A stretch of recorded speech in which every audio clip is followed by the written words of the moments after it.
Semoga tidak merugikan uang pajak. Ya Allah, ya Allah. Iya nih, tangannya lembek abis. Kayak begini bisa jadi sirkuit apa enggak nih?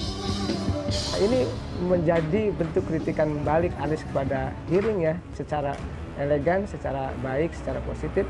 Karena mengkritik itu tidak harus keras ya, tentu mengkritik dengan cara-cara yang halus itu jauh lebih baik daripada mengkritik secara frontal dan brutal.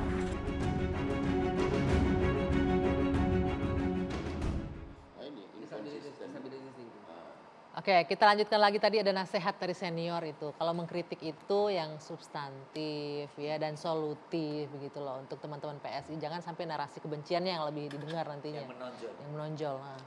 Terima kasih Mas Bima. Pertama yang harus di-highlight itu adalah pernyataan Mas Arya Bima yang bilang diakui saja bahwa Pilkada 2017 itu memang ada politisasi agama. Faktanya begitu ya Mas ya. Itu harus kita harus dimulai dari kejujuran seperti itu. Itu adalah fakta penting. Terkait dengan masukan terima kasih. Terima kasih Mas Bima. Terima kasih dan ada orang tabrakan juga waktu itu pas di Pilkada itu. Sebentar. Itu masuk juga salah satu. Bisa mungkin. saya bicara, maaf. Sebentar Bung Bestari, kita dengar dulu jawabannya. Jadi pertama, tolong perhatikan secara lengkap apa yang disampaikan oleh Bro Giring dalam setiap pidato. Tidak ada kebencian, itu semua terkait dengan kepentingan publik. Dan seorang pejabat publik itu memang harus siap diuji. Apa yang menjadi kebijakan dia, apa yang menjadi masa lalu dia. Dalam politik itu adalah biasa. Di dalam demokrasi itu naturnya memang kadang-kadang berisik nih. Tapi orang harus melihat substansi. Diksi seperti pembohong, pejabat pembohong segala macam itu. Jadi PSI mungkin terlalu jujur. Kami mungkin kalau memang dilihat itu terlalu keras. Tapi memang itu.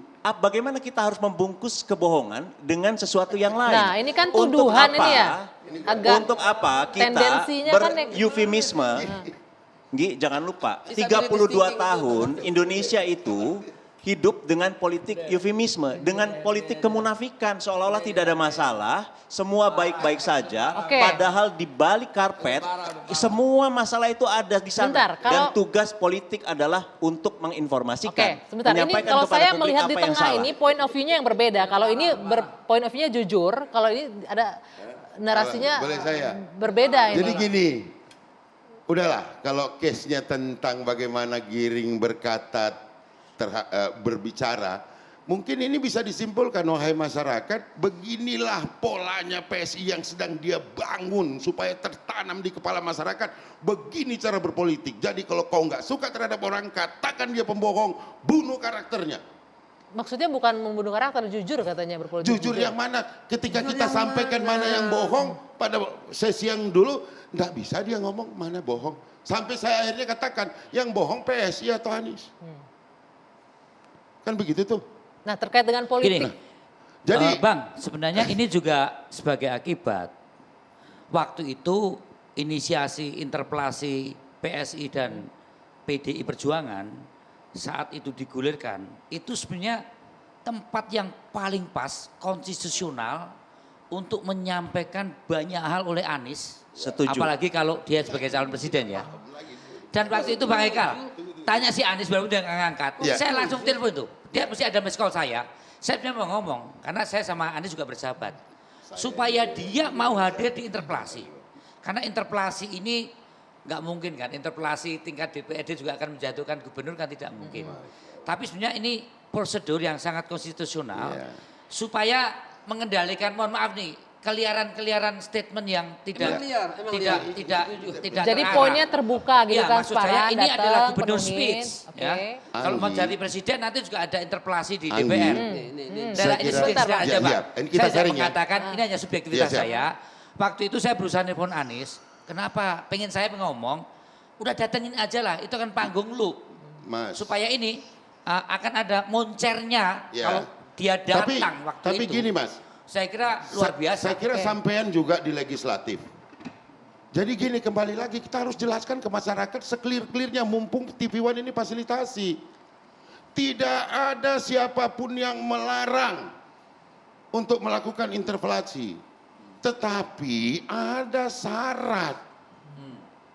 Jangan kemudian ketika PSI dan PDI Perjuangan menginginkan interpelasi, melupakan semua ada yang diatur bersama di dalam tatib Saat bahwa harus itu 50% tidak terpenuhi syaratnya berarti ya.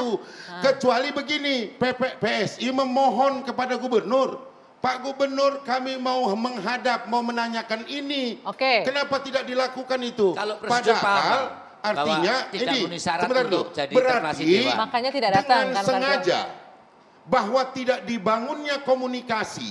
Padahal harus disadari, oke, DPR dengan pemerintah pusat, dengan presiden, itu tidak dalam satu kelembagaan yang sama. Oke, Tetapi yang Bung namanya Bestari. DPRD dengan pemerintah daerah, gubernur, itu satu rumah mas. Sampean yang bikin undang-undangnya, pemerintahan daerah. Saya bicara tadi Nah, soal jadi tolong tunggu dulu. Paham nggak PSI-nya? Tolong jangan lagi didengungkan kebodohan menurut saya apabila kita menyatakan Anies menolak interpelasi. Dia tidak punya hak menolak atau menerima. Tidak punya sama sekali. Itu yang diatur di dalam konstitusi kita. Tapi ini yang selalu didengungkan, maka masyarakat Jakarta harus tahu Anies Baswedan tidak pernah menolak yang namanya interpelasi, bahkan dia menantang kapan. Sebentar, jadi narasi Tapi bohong yang yang bukan disampaikan. adalah kita garis mengundang bawahi. partai-partai politik yang menolak, yang akhirnya menyatakan menolak interpelasi. Yang harus dipertanyakan adalah keberanian seorang pejabat publik untuk menjelaskan apa yang menjadi kebijakan dia. Ini terkait dengan uang Di rakyat. dalam Kenapa tidak situasi pernah ada apa dia harus penjelasan? sampaikan? Bisa Fasilitasinya di apa mana? saja. Anda Bisa forum terikat. apapun. DPRD Apapun. terikat Sebentar. namanya dengan Secara RKT, substansial. Bung. Anda Sebentar. update kepada anggota Oke. DPRD Anda. DPRD DKI terikat dengan RKT, rencana kerja tahunan, dan di dalamnya tidak ada interpelasi. Oke, Bapak-bapak, saya tahan dulu. Saya harus hentikan dulu. Maka Anda Sebentar. harus membuka ruang komunikasi dengan semua partai politik yang tidak mampu Anda lakukan. Bung Bestari. Persoalan. Bung Bestari. Inilah persoalan. Oke, saya harus Saya jeda dulu kalau pernah begitu. interpelasi Saya Ahok. harus mengambil alih, saya harus jeda. Dua sisi akan Kami kembali ada usai 50 jeda. Sesaat lagi, tetaplah dalam bersama kami. mampu.